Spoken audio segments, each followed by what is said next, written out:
makulong si Chairman George Garcia. Chairman George, hala ka, makukulong ka na ng habang buhay. Dahil nagsampa kami sa iyo ng mahigit na 50 milyong counts ng cybercrime.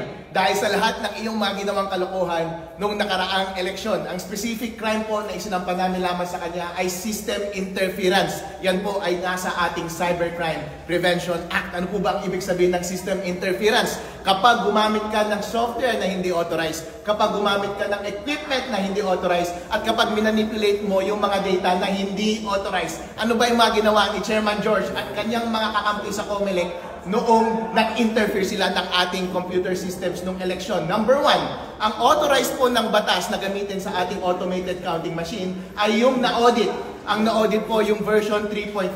Ano ang ginamit niya? Version 3.5. Meron bang system interference? Meron po! Yes! Pangalawang system interference ay nung gumamit sila ng intermediary server through data center 3 nung nag-transmit yung mga automated counting machines papunta sa mga transparency server. Ano po ba ang sabi ng batas? Dapat diretso yung transmission ng election results mula sa bawat automated counting machine papunta sa mga servers ng transparency server. Wala dapat manipulation. Pero inamin mismo ni Chairman George Garcia na nakialam sila sa gitna. Minamanipulate nila lahat ng election results, kinokolate nila at pinapadala nila every 15 minutes. Malinaw na malinaw, umamin na kaagad, napakadali na kaagad ang trabaho ng NBI. Pasok na kaagad sa system interference pagdating sa transmission. Pangatlo po, umamin pa rin siya ng pag-delete ng mga election results, in particular 5 million votes. Inamin niya po yan sa media na after maipadala yung mga election results na 5 million, didelete po niya iyon. Pag-amin po ba iyon ng system interference? Opo. Bakit po mahigit 50 million counts ng system interference ang isinampa namin kay Chairman George Garcia laban sa kanya at kasama ng kanyang mga kakampi? Dahil po, sa paggamit ng software, kada shoot mo ng balota ay isang pag-operate po yun ng software. Kaya kapag gumamit ka ng maling software, kada basa ng isang balota, isang instance po yun ng system interference. Ilan po ba ang nakast na balota sa ating bansa nung nakaraang eleksyon? Mahigit na 50 million votes. Kaya Chairman George Garcia, 50 million counts of system interference ang inyong ginawa. Ganon din po sa transmission. Ilan po ba ang ating makina nung nakaraang eleksyon? Mahigit 100,000 automated counting machines. And kada transmission from the machine papunta sa mga server ay isang instance ng transmission. At kapag pinakialaman nila ang kada instance ng transmission, isang instance po yan ng system interference. At ganoon din po yung pag-delete nila ng 5 million votes. System interference po yan. Kapag titignan po natin ang Cybercrime Prevention Act, ang parusa po dito sa bawat system interference ay mahigit na 6 na taong pagkakakulong. Chairman George Garcia, habang buhay kang makukulong. Hindi na ikaw ang magiging leader ng COMELEC sa 2028. At ang multa po na ipapataw sa inyo, kada count ay 200,000 pesos at mas mahigit pa. At kaya kung totoo po, yung mga sabi-sabi na nabayaran ng COMELEC ng napakalaking milyon-milyones at bilyon-bilyon nung nakaraang eleksyon, kulang pa yung pera na iyan para sa pagbayad ninyo ng multa kapag na-convict kayo sa lahat ng counts na ito na isinampa namin dito sa NBI. Lahat po ng ito ay ginagawa natin para hindi na po maulit yung dayaan sa 2028 na baka siya pa rin ang uupo as chairman ng COMELEC. Tandaan po natin, ang tenure ng mga COMELEC commissioner ay rolling 7 years. At siya pa rin siguro ang uupo sa 2028. Mga taong bayan, gusto nyo pa rin bang si Chairman George Garcia ang mag-lead ng COMELEC sa susunod na eleksyon? Wag na po! Gusto nyo pa rin po ba ng dayaan? Wag na po! Kaya po namin isinasampa itong kaso na ito para makulong na po siya at hindi na po siya ang maging chairman ng COMELEC sa susunod na eleksyon. Tandaan po natin na ang gravamen ng case ng system interference ay basta nag-interfere ka. Hindi na mahalaga na yung pag-interfere mo ay para magtanim ng daya o hindi. Sa totoo lang po, napakadali ng trabaho ng NBI ngayon kasi inamin na lahat ni Chairman George na nag-interfere siya sa software at nag-interfere siya sa equipment sa pamamagitan ng mga intermediary server at pag-delete ng mga data. Kung meron mang dayang ginawa o hindi po yun ang mahalaga. Ang gravamen po ng krimen ay nag-interfere ka, nakialam ka na hindi naman dapat. And that simply, merong dahilan para i-prosecute na kaagad criminally itong si Chairman George Garcia at ipakulong na siya habang buhay dahil mahigit na 50 million counts itong kaso na ito. Sa totoo lang po, napakadali ng trabaho ng NBI ngayon dahil lahat ng ebidensya po ay nasa media na inamin lahat ni Chairman George ang lahat ng interference na kanyang ginawa. Kasama namin ang napakaraming pari, mga bishop at napakaraming general. Ibig sabihin, kampi namin ang Panginoong Diyos at ang militar sa ating bansa. Nagkaroon ba ng dayaan noong 2025 elections? Nagkaroon ba ng nakawan ng boto ng sambayanang Pilipino? May mga very disturbing signs. At yun po yung gusto nating malaman sa kaso na sinampa natin ngayon. So, a group of bishops and retired generals and civil society leaders nagsampa ng complaint dito sa NBI dahil gusto nating malaman ang katotohanan. May tatlong allegations po tayo essentially. Una, kasi yung certified and audited na software program na 3.40 na dapat i-install sa lahat ng automated counting machines in all precincts nationwide, pinalitan nila ng unaudited and uncertified program 3.50.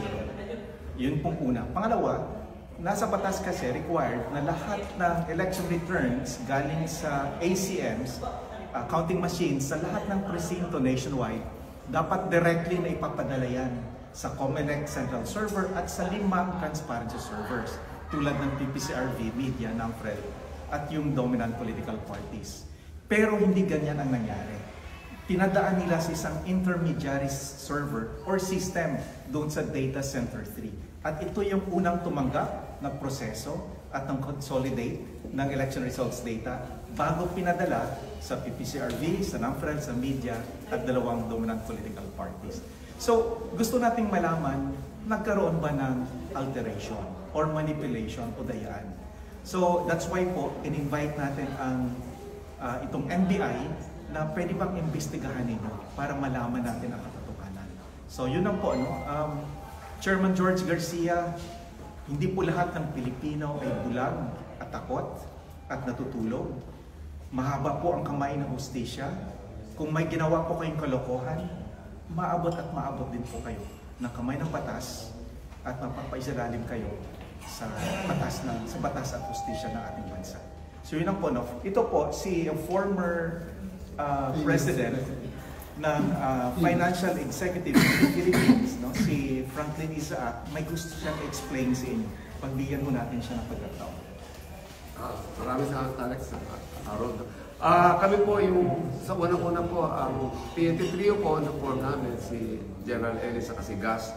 Nag-umpisa po kami noon at nag-iimbestiga po kami. Ang naging problema po namin noon, hindi namin makuha yung mga data. Kaya nag-file kami ng case after case hanggang nag-mandamus.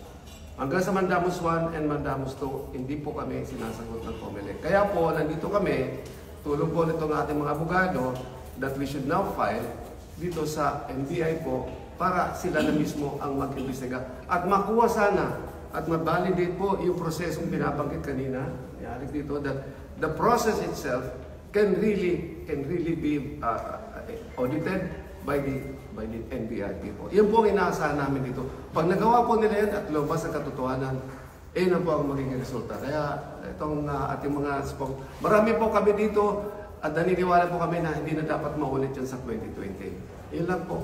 Are you also asking for a recount? Kasi kanina we are not asking for a recount. We are not asking for the nullification of the results of the 2025 elections.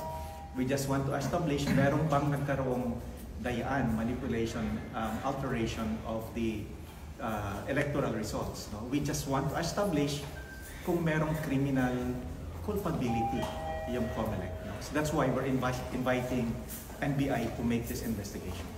In the hypothetical situation na yung inyong suspicion ay ma-confirm in the investigation, now we're just speaking in conjectures here.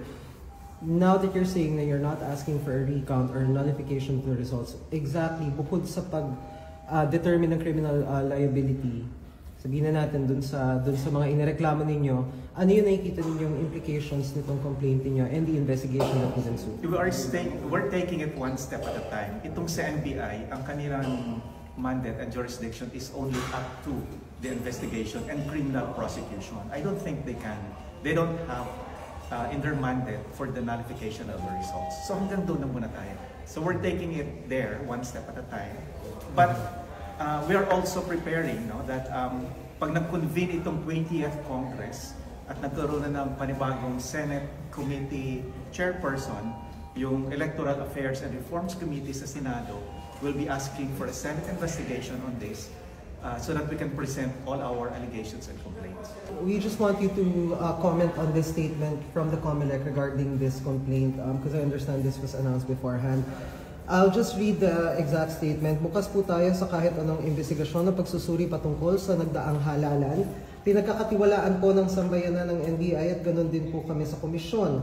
Lahat po ng mga binabanggit nila ay matagal at paulit-ulit na po naming nasagot at pinabulaanan. Masasabi po namin sa pangkalahatan ay naging maayos, matapat, bukas, tahimik at kapanipaniwala ang resulta ng halalan. Ito ay pinapatunayan mismo ng mga grupo na nagmasid at sumubaybay sa halalan tulad ng PPCRB, European Union, iba't ibang embahada, simbahan, paaralan at mga pampubliko at pribadong organisasyon ng bansa. Ang mga ganitong hindi pagsang-ayon o salungat ng paninindigan ay atin pong inaasahan bilang isang larawan ng malusog na demokrasya. End statement. Sir, your comment on this? Hindi totoo yan. In fact, distortion of the truth. Yung simbahan actually is questioning the results of the elections. At maraming CBCP, maraming bishops who are actually questioning the results of the 2025 elections. The President of Caritas Philippines, the Vice President of Caritas Philippines, kasama natin sa complaint na ito. Dito sa NBI complaint na filayan natin ngayon. Pangalawa, yung sa EU, alam niyo po, there was already a report na nirelease ang EU. They are actually questioning the transparency and integrity of the results of the 2025 elections. So hindi po totoo na sinasabi niya na sinusuportahan na malinis at may integridad at credible yung naging resulta ng 2025 elections. Gusto ko lang sabihin, dagdag, kasi kanina doon tungkol sa Mandamus, may pending petition tayo sa Korte Suprema. Ito naman concerning doon sa legal compliance implementation of Section 31 of 9369. Kasi itong Section 31, RA 9369, sinasabi po doon, yung manner of counting sa precinct level dapat po ay manual. Manual po. Hindi po ini-implement ng COMELEC yan. So, ang ginawa ko natin, umakyat tayo sa Korte Suprema, pending po ang petition natin ngayon dyan, to implement Section 31 of 9369. Ibig sabihin po, manual counting sa lahat ng presinto po. Electronic ang transmission, ang canvassing, pero manual counting sa precinct level. Ibig sabihin po, ang effect po nito, this is a hybrid election. Napaka-specific po, napaka-klaro po ng provision po na yon sa RA 9369, which is the amended law on automated election law system in the country. Are you open to the possibility na baka mag-recount ito kung sakali? I mean, now It's you're not asking for recount. We are not yet there. We are not yet there. We are not yet there, no? But anything is possible. We just want to establish the truth right now. We want an investigative government body to determine the truth, and in our case, this is the NBI, no, that can establish the truth for us. Gusto lang natin malaman, nagkaroon ba ng manipulasyon noong 2025 elections? No? So, maraming salamat po sa inyo.